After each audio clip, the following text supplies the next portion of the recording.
예, 오늘 말씀은 출애굽기 2장입니다. 출애굽기 2장 모세의 탄생과 성장이라는 제목입니다. 하나님께서는 그 이스라엘 백성들을 구원하려고 한 그 구원의 계획을 실행하시기 위해서 한 사람을 준비를 하죠.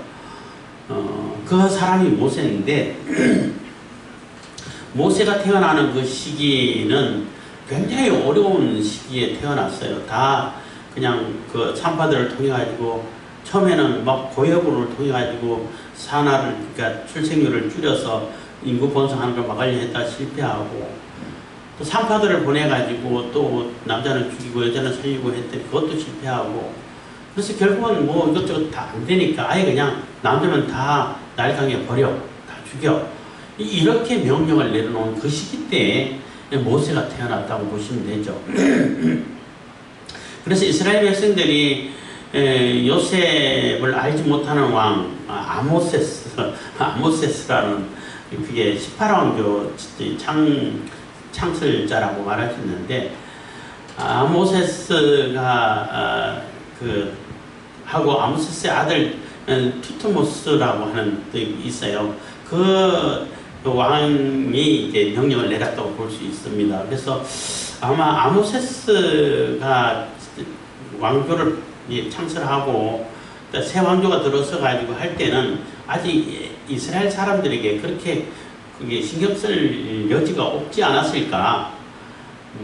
무슨 그 정권 안정을 취하기 바쁘고 권력을 이렇게 안정시키기가 바쁘기 때문에 신경 못 쓰다가 아마 투트모스 때 와가지고 아마 이게 탄압이 시작되고 노예 신분으로 바뀌지 않았을까 이렇게 생각할 수도 있고 아니면 아모세스 시대 때부터 바로 바뀌었을 수도 있고 이렇게 생각할 수 있는 거예요. 그러면은 한 100년 정도 노예 생활을 했다라고 볼 수 있어요.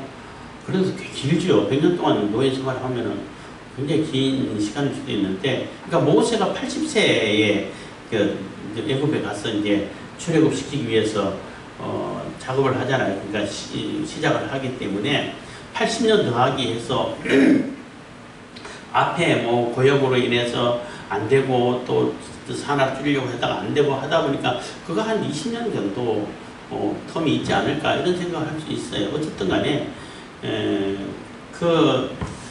그동안 요셉을 알고 요셉에 대해서 은혜를 알고 있던 그때는 귀족 대접을 받다 물론 나그네 생활을 했지만은 정말 고센에 이렇게 구별된 그 지역에서 애국 사람에 별로 영향 안 받고 살다가 한 150년 지나서 그냥 이방인 취급당하는 이런 수준으로 살다가 이제 완전히 노예 신분으로 바뀌어가지고 사는 그 가운데서 이제는 남자가 태어나면 무조건 다 날강에 던져놓어 이런 명령이 떨어졌을 때 모세가 태어난 거예요. 그리고 모세라는 이름도 히브리식 이름이 아니고 애국식 이름인데 애국 왕자들의 이름이에요. 그러니까 아까 얘기했던 아모세스, 에이 모세, 트트 모세 할 때 트트 모세 이렇게 되는 거예요. 모세가 성과 같은 역할을 하는데 왕자들의 이름이에요. 그렇다고 모든 왕자들이 다 그런 이름 성을 가진 건 아니지만은 그 왕자들의 이름이 주로 이제 뒤에 모세가 붙어요. 선풍기 누굴까?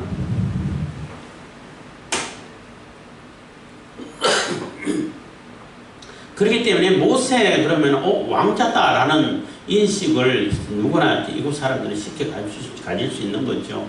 그 이름을 때 이렇게 공주가 지어줬는데 그 공주가 또 누구냐 하면은 그 투트모스의 딸이에요. 외동 그러니까 무남동녀 여성 딸이고 그 직통 그러니까 가장 서자가 아니고 정실 부인의 이제 딸이라고 말할 수 있죠.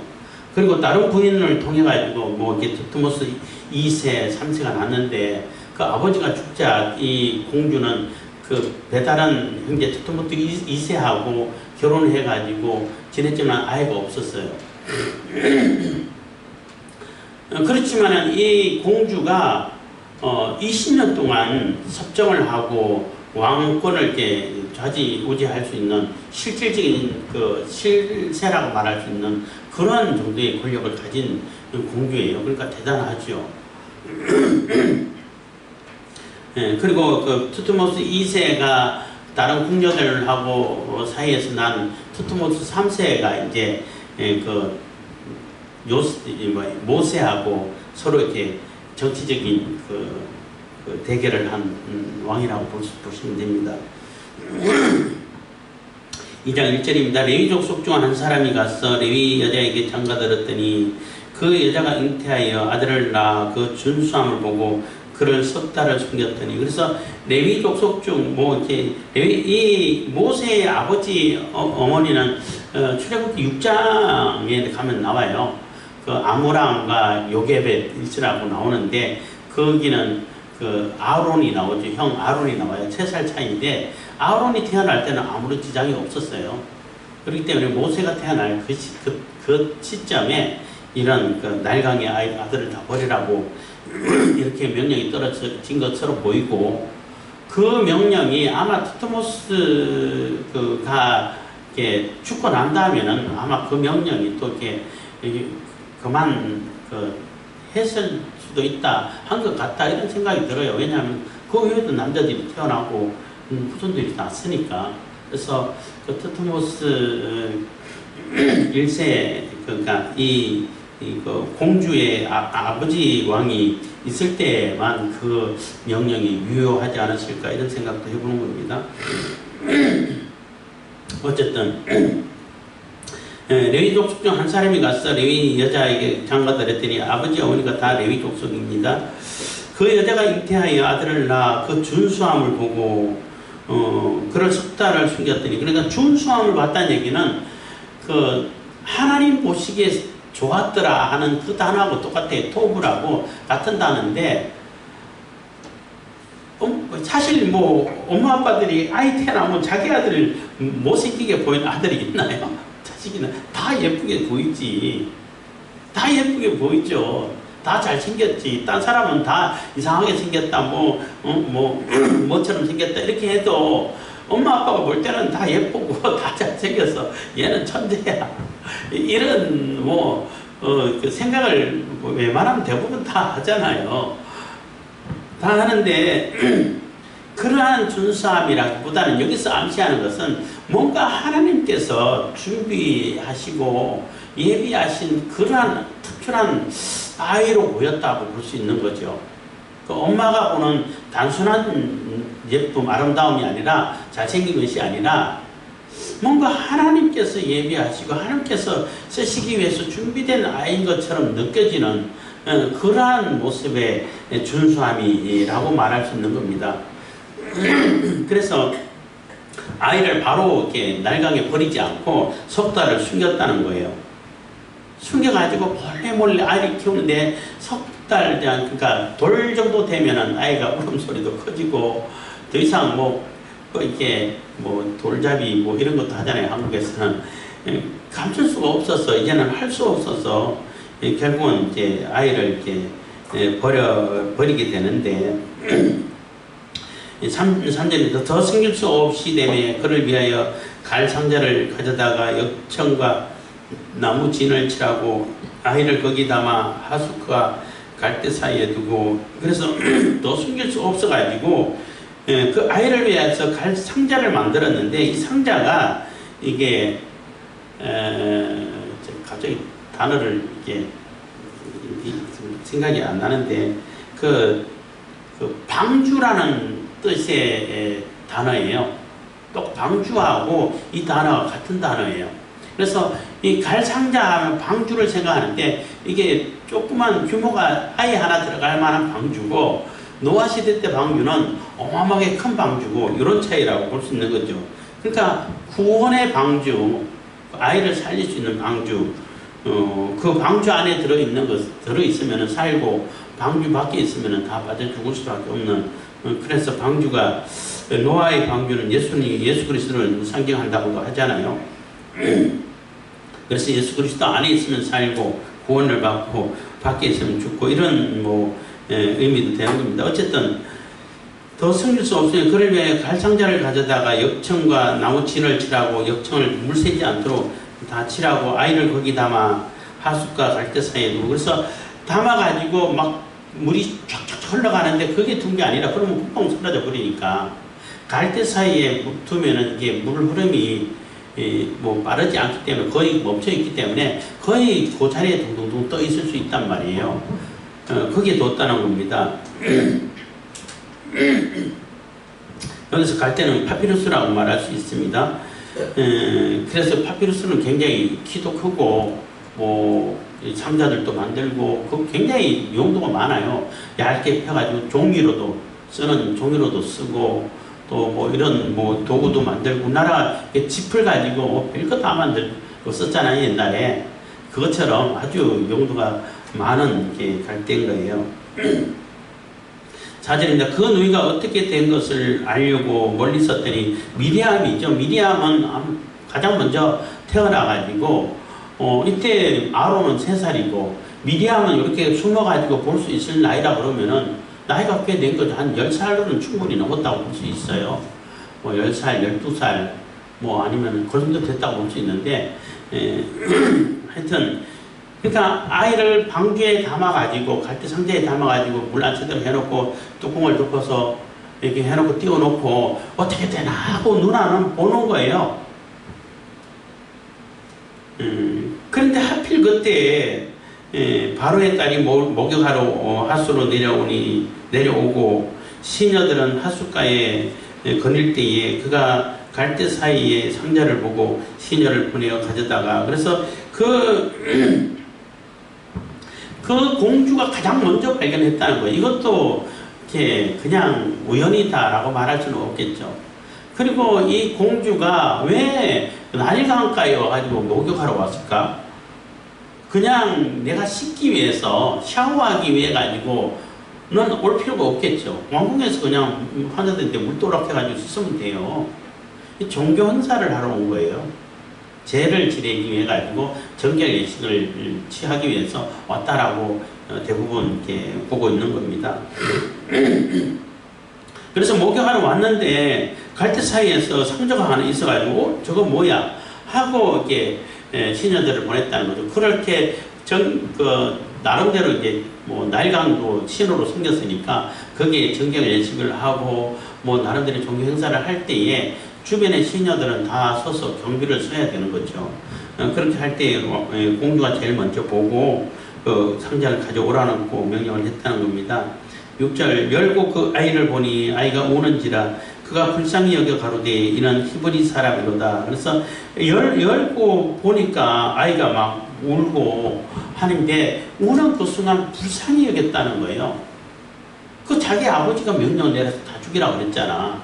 그러면 히브리 아이라는 것을 어떻게 알 수 있냐면은 보면 바로 안다고 그래요. 왜냐하면은 피부 색깔이 달라. 이 18왕조가 세워질 때는 애굽의 그 토착이 본토 사람들 출신이기 때문에 피부가 다 검어요. 검은 피부고 그 히브리 사람들은 뭐 아주 흰 피부는 아니지만 그래도 좀 흰 피부고 그러니까 황인족이라고 말할 수도 있고 아니면 백인족이라고 말할 수도 있는데 흰 피부예요. 그리고 피부가 다르기 때문에 금방 안다는 거죠. 근데 히브리 아이인데도 불구하고 그거 갖다 버려 하지 않고 굉장히 불쌍히 여기는 마음을 줬다는 겁니다.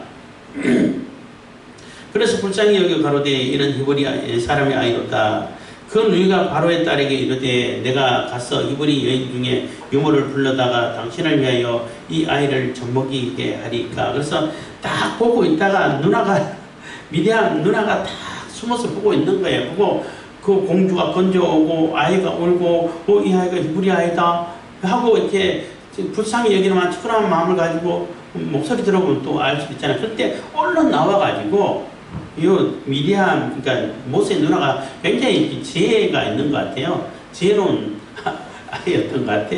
바로 나와가지고 내가 이 히브리 여인 중에서 유모를 불러다가 아이를 당신을 위해서 이 아이에게 젖먹이게 하니까 하고 이렇게 딱 맞서서 얘기하는 거예요. 그러니까 바로의 딸이 그에게 이르되 가라. 그 소녀가 가서 아이의 어미를 불러오니 그래서 그래 그렇게 갔다 와. 이게 정말 이게 하나님이 간섭하지 않으셨으면은 과연 될까? 예를 들어 가지고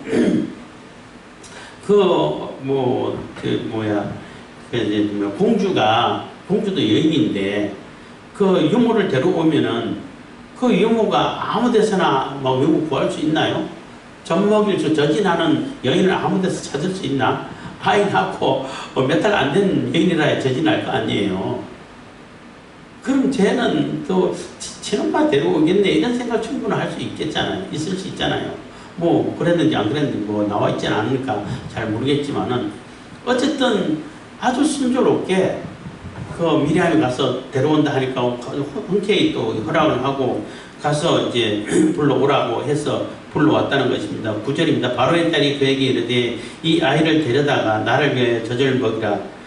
내가 그 삭슬 주리라. 여인이 이 아이를 데려다가 젖을 먹이더니 그래서 모세의 엄마를 불러와가지고 유모로 소개를 시켜주고 공주는 그 엄마에게 이 아이를 데리고 가가지고 젖을 먹여. 그걸 젖될 때까지 먹여서 키워. 내가 다 월급 줄게. 그래서 어떤 분 그러더라고요. 자기 아이를 키우는데 월급 받으면서 자기 아이 키우는 사람은 이 사람밖에 없을 거다. 모세의 엄마밖에 없을 거다. 이런 얘기를 웃으면서 하시는 거 봤는데 그런 상황이 돼버린 거예요. 그래서 우리가 여기서 생각해 볼 수 있는 교훈 하나는 왕의 명령이 엄중하잖아요. 왕의 명령을 어기면은 다 죽이고 심지어는 가족들까지 물살당할 수 있어요. 그럼에도 불구하고 그 왕의 명령을 듣기보다는 하나님을 두려워해서 하나님 보실 때에 하나님께서 기뻐하시고 쓰실 만한 아이로 여겨지는 그 아이를 봤을 때에 이 왕의 명령을 듣지 않고 하나님의 말씀을 따라서 하나님의 뜻을 받들 수 있는 그러한 조세를 취하니까 물론 이제 더 이상 감당할 수가 없어서 뛰어보내긴 했지만은 오히려 그 아이는 살게 됐다는 거예요. 심지어는 월급까지 돈까지 받으면서 양육비까지 받으면서 키울 수 있게 됐다는 거예요. 굉장히 역설적이라고 말할 수 있는 거죠. 그래서 모세의 어머니가 얼마나 참 믿음이 있고 훌륭한 믿음을 가졌을까 이런 생각을 해보는 겁니다. 그래서 그 아이가 자라가지고 한 3살, 4살쯤 되면 젖된다고 그래요. 태어나가지고 3살, 4살 될 때까지 엄마하고 눈빛 교환하고 젖 먹고 할 때에 그 아이들의 이렇게 기본 뭐라 그래야 되나? 그게 형성이 된다고 그래요. 그렇기 때문에 그 사이에서만 엄마에게 젖 먹이면서 눈빛 교환하면서 늘 엄마에게 뭔가를 들었겠죠. 말은 못해도. 그래서 하나님 얘기도 들었을 거고, 히브리 사람, 이스라엘에 대한 얘기도 들었을 거고, 약속에 대해서 얘기도, 유대인들의 교육법이 그렇거든요. 아이들이 늘 얘기를 해줘. 얘기를 해주는 그런 모습인데, 그랬기 때문에 모세가 40년 동안 왕궁에서 자랐지만은 왕궁에서 애국의 문화를 다 배우고 또 무술을 다 배우고 학문을 다 배우고 이렇게 배웠지만은 그래도 자기는 히브리 사람이라는 그런 정체성을 가지고 있었다는 거죠. 그래서 하나님의 이 섭리하시고 계획하심이 매우 놀랍다라고 생각할 수 있는 것입니다. 10절 그 아이가 자라며 바로의 딸에게로 데려가니 그의 아들이 되니라. 그가 그 이름을 모세라 하여 가로되 이는 내가 그를 물에서 건져내었음이라 하였더라. 그래서 그 공주가 모세라고 이름을 지어주는 거예요. 그래서 모세는 물에서 건졌다는 뜻이에요. 그래서 이 왕조는 아마 물하고 굉장히 관련이 있는 왕조인가 보다 이렇게 생각할 수 있어요.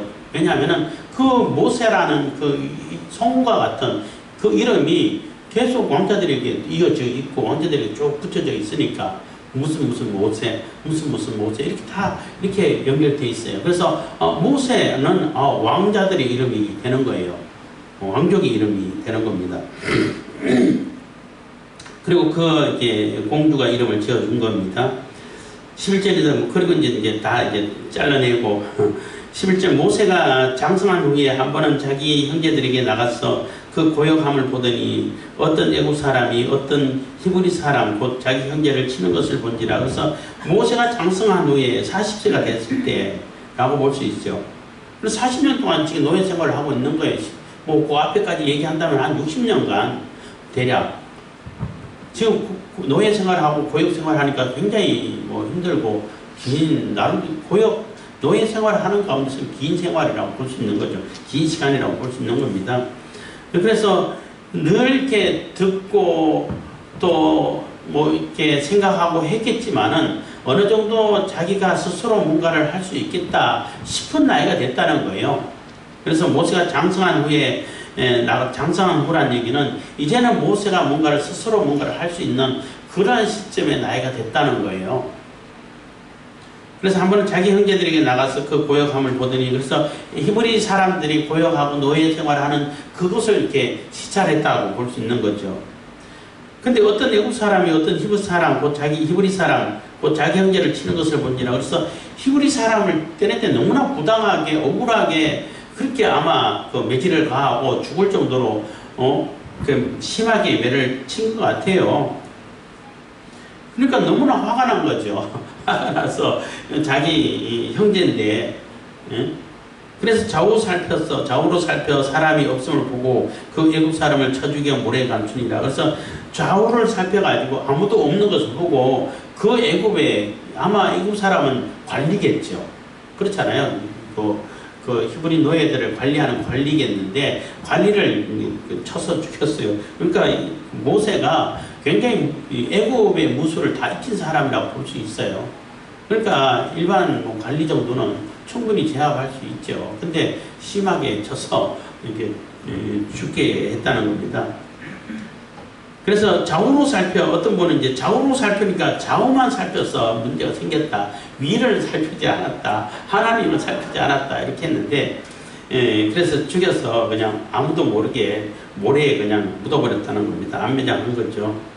13절 이튿날 다시 나가니 두 히브리 사람이 서로 싸우는지라 그런 자에게 이르되 네가 어찌하여 동포를 치느냐 하며 그래서 다음날 다시 나갔는데 이번에는 같은 히브리인들끼리 싸우는데 히브리인들 중에 같은 동족인데도 불구하고 너무나 못되게 하는 같은 동족이라도 하는 그러한 히브리 사람을 보았다는 거예요. 14절 그가 가로되 누가 너로 우리의 13절 이튿날 다시 나가니 두 히브리 사람이 서로 싸우는지라 그런 자에게 이르되 네가 어찌하여 동포를 치느냐 하고 도대체 왜 그러냐 서로 힘을 합쳐서 서로 이렇게 위로하고 단합해서 이겨낼 생각을 하지 않고 왜 같은 동족을 그렇게 못되게 구냐 하고 이렇게 책망을 하니까 14절 그가 가로되 누가 너로 우리 주제와 법관을 삼았느냐 내가 애국 사람을 죽인 같이 나도 죽이려느냐 모세가 두려워하여 가로되 일이 탈로로 되었다 해서 그러니까 이 사람이 막 대들면서 너 어제 애국 사람들 죽이려고 하더니 또 뭐 나도 죽이려고 그러냐 언제 너에게 법관 재판관을 삼았냐 결국은 뭐 모세가 법관 재판관 하지요 하긴 한데 삼았냐 이게 앞으로 될 일을 미리 뭐 예언과 같은 그런 얘기 했다고도 볼 수 있는데 뭐 화가 나니까 이렇게 한 거죠. 그래서 왜 나한테 그러냐 이렇게 따져댈 때 이게 탈로 되었구나 이게 다 이미 소문났구나 이미 딴 데 다 소문났다는 거죠. 그래서 뭐 히브리 사람 매맞던 사람이 아마 뭐 발설을 했겠죠. 뭐 이렇게 해서 나를 구해줬어 애국 사람 이렇게 보여줘서 이렇게 했겠죠. 그런데 소문이 다 났다는 겁니다. 15절 바로가 이 일을 듣고 모세를 죽이고자 하여 찾은지라 모세가 바로의 낯을 피하여 미디안 땅에 머물며 바로는 우물 곁에 앉았더라. 그래서 바로가 이 일을 듣고 사실 모세가 왕자인데 왕위를 계승할 수 있는 그러한 왕자인데 아마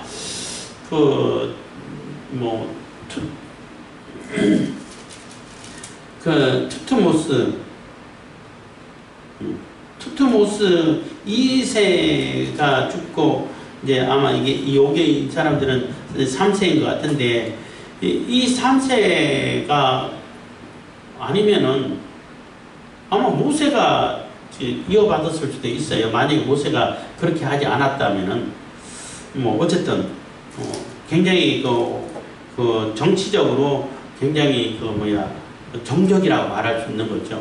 그런데 어쨌든 왕자가 애국 관리한 사람을 죽였다고 해가지고 그 당시 요즘도 뭐 어떻게 저렇게 하면 다 덮어버리고 주변에 있는 사람 막 죽어나가도 그냥 다 모른 척 해버리고 이런 것이 요즘도 막 있는데 그 당시 왕자가 그 관리를 죽였다고 큰 문제 삼을 수 있나요? 뭐 삼으려면 삼을 수 있는 거겠죠. 근데 그 바로가 이 일을 듣고 모세를 죽이려 한 것은 굉장히 정적이에요. 그러니까 왕권을 가장 위협할 수 있는 존재가 모세인 거예요, 사실은. 이 티트모스 3세 입장에서는. 그래서 모세를 이렇게 조그만 고투리라도 있으면 잡아서 이제 숙청하려고 이렇게 하고 있던 그 차에 애국 관리를 죽였으니까 이제는 잘 됐다 해가지고 죽이려고 하는 거죠. 그래서 이 일을 듣고 모세를 죽이려 하여 찾은지라 모세가 바로의 낯을 피하여 미디안 땅에 머물며 하루는 우물가에 앉았더라. 그래서 모세가 결국은 다 이렇게 도망갈 수밖에 없는 도망자의 신세가 됐는데 우리가 생각해야 할 것은 모세는 자기 능력으로 자기 힘으로 그래도 자기는 권력도 있고 힘도 있고 또 뭐 나름대로 다 조건을 다 갖췄잖아요. 그래서 자기 인간적인 방법, 자기 능력, 자기 권세를 가지고 이 애국인들을 구원해야겠다 해가지고 나서가지고 일을 했는데 아무도 설득도 못했어. 애국 사람들 쳐 죽였고 자기 동족도 설득을 못했어. 그래서 쫓기는 신세가 될 수밖에 없었다는 거예요. 그래서 세상적인 방법을 가지고는 하나님의 일을 이룰 수가 없어요. 하나님께서 주시는 하나님 방법으로 하나님의 일을 해야 하나님의 일이 되는 것이지 자기 능력으로 자기 힘으로 하나님의 일을 하려면 못해. 할 수가 없어요. 실패할 수밖에 없어. 그래서 하나님은 모세가 다 자기의 그 감정이라든지 자기의 어떤 자존심이라든지 모든 것을 다 내려놓을 때까지 미디안 광야에서 훈련시켰다라고 볼 수 있는 거죠. 그리고 이제 피해가지고 갔는데 어디에 있었어요? 우물 곁에 앉아 있어요. 그러니까 항상 성경에서는 우물 곁에서 일이 많이 벌어져. 뭐 아브라함 늙은 종을 보내가지고 이삭 배우자 리브가를 구할 때도 우물가에 앉아 있었고 야곱도 도망가가지고 라헬을 만날 때 우물가에서 만나고 우물가에가 이제 모든 사람들이 모이고 또 우물은 그 당시 중동 이 시대 이 지역에서는 뭐 생명과 같은 역할을 하니까 그래서 우물에 앉았는데 16절 미디안 제사장에게 7달이 있었더니 그들이 와서 물을 길어 구유에 채우고 그 아비의 양무리에게 먹이려고 하는데 그래서 그 미디안 제사장에 7달이 있었는데 이 딸만 있었나 봐요. 그 양을 치면서 돌아와가지고 양무리에게 물을 먹이려고 준비하고 있는데 다른 목자들이 이건 남자들이겠죠. 목자들이 와서 그들을 쫓아내버린다는 거죠. 그러니까 모세가 일어나가지고 그들을 그렇게 하지 말아라. 먼저 와서 먼저 먹어야지 하고 모세가 도와가지고 그 물을 다 먹였다는 거죠. 근데 여기서 모세는 죽이지는 않았잖아요. 애국 사람은 때려 죽였는데 그 목사들을 그냥 쫓아내기만 하고 안 죽였다는 겁니다. 점점 모세가 순화돼가는 모습이 아닐까 뭐 이런 얘기를 하는 걸 들었는데 그런 것 같습니다. 18절 그들이 그 아비 르우엘에게 이럴 때에 아비가 가로되 내가 오늘은 어찌하여 이같이 속히 돌아오느냐. 그래서 맨날 뭐 물을 못 먹였으니까 먹이려 하면 목자들이 와서 쫓아내버리고 자기들 먼저 먹이고 또 먹이려 하면 또 와서 쫓아내서 먹이고 이렇게 해서 늦게 나중에 다 먹이고 간 다음에 맨 나중에 먹여서 집으로 돌아왔었는데 오늘은 그렇지 않고 매우 일찍 왔다는 거예요. 속히 돌아왔다는 거예요. 그러니까 19절 그 딸들이 얘기하는 거예요. 그들이 가로되 한 애국 사람이 우리를 목자들의 손에서 건져내고 우리를 위하여 물을 길어 양무리에게 먹였나이다. 그래서 얘기를 한 거예요. 한 애국 사람들이 사람들이 아니라 사람이 우리를 목자들의 손에서 건져내고 도와줘가지고 이 양무리에게 물을 다 먹였습니다. 하고 이렇게 소개를 했다는 거죠.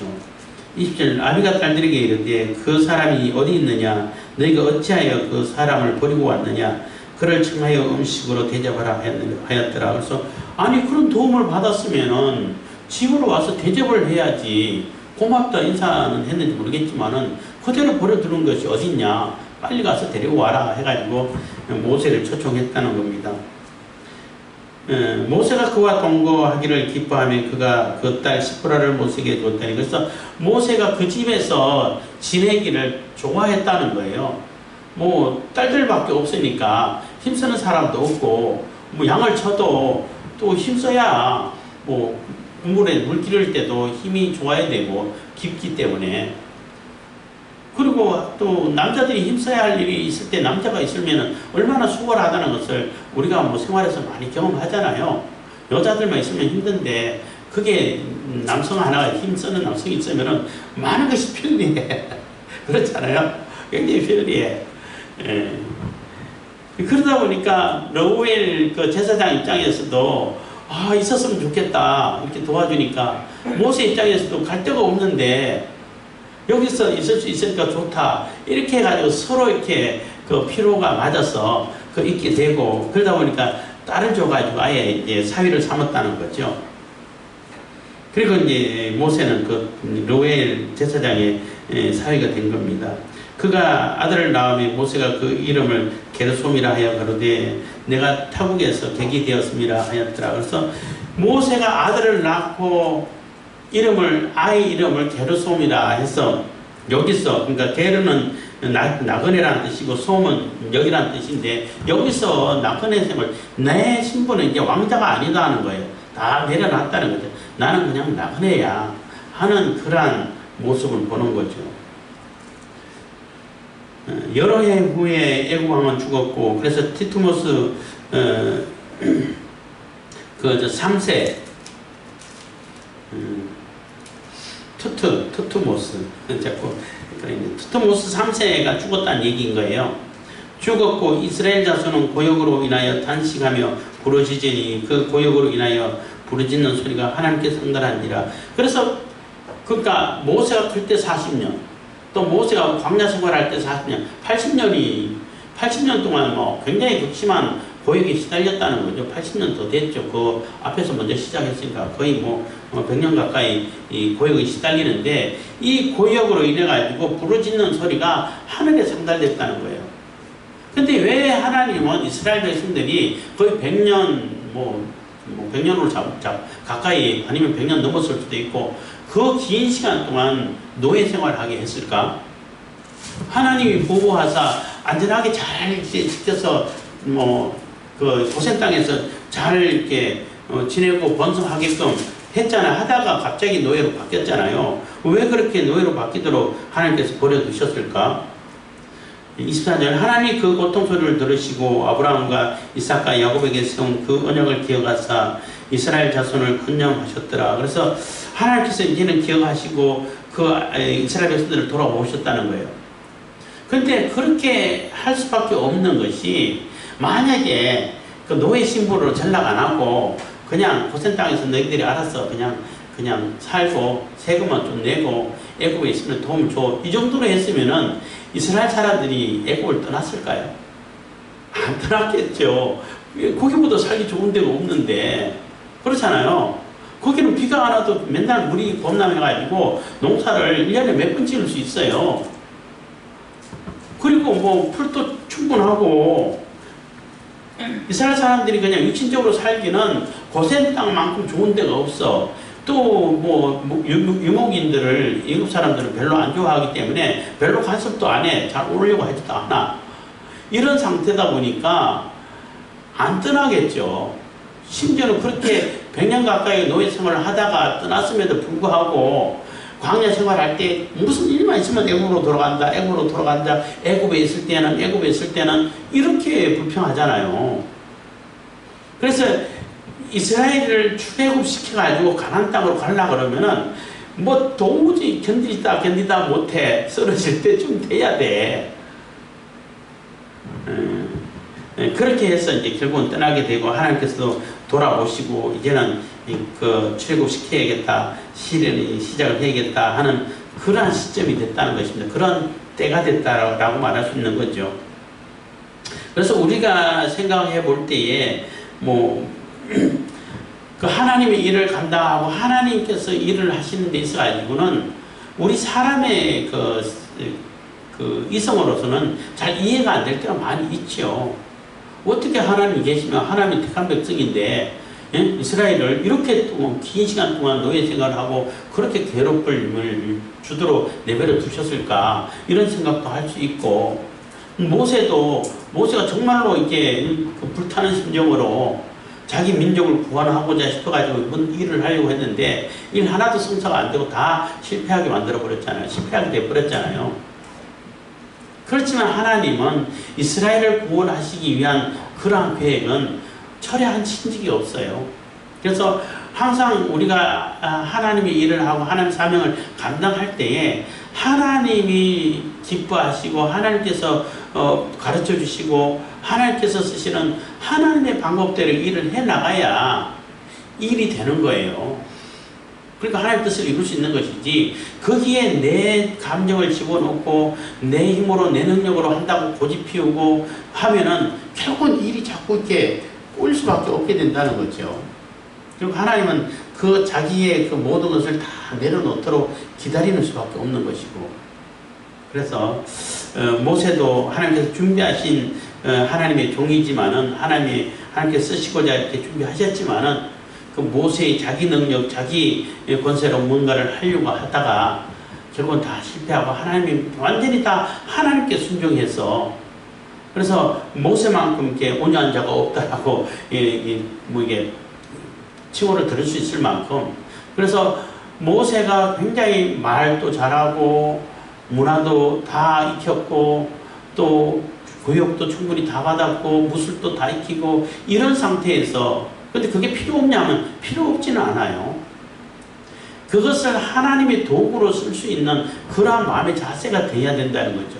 그런데 모세는 처음에는 그게 하나님의 도구로 쓰시기보다는 자기 도구로, 자기의 능력으로 뭔가를 쓰려고 하다가 다 실패한 것인데, 하나님께서는 어쨌든 다 익히게 해서 결국은 또 애국 왕, 그 다음에 이어받은 왕하고 경쟁을 해야 되잖아요. 싸워야 되잖아. 근데 모세의 신분이 뭐예요? 애국 사람 들을 때는 모세야, 왕족이야, 왕자야, 이렇게 돼가지고 하나님께서 하나님 뜻을 이루시는 것을 보는 거예요. 그래서 우리가 항상 하나님의 섭리를 우리가 다 이해하지 못한다 할지라도 하나님께서 깊으신 뜻이 있고 하나님 뜻을 따라갈 때에 하나님의 방법대로 그 일을 감당해 갈 때에 하나님 나라가 이루어지고 또 하나님 뜻을 받들 수 있게 되고 이렇게 또 많은 사람들에게 하나님을 나라로 인도할 수 있는 이러한 모습이 된다는 것입니다. 기도하겠습니다. 사랑해 주시니 감사합니다. 이 시간에도 은혜와 복 주심을 감사드립니다.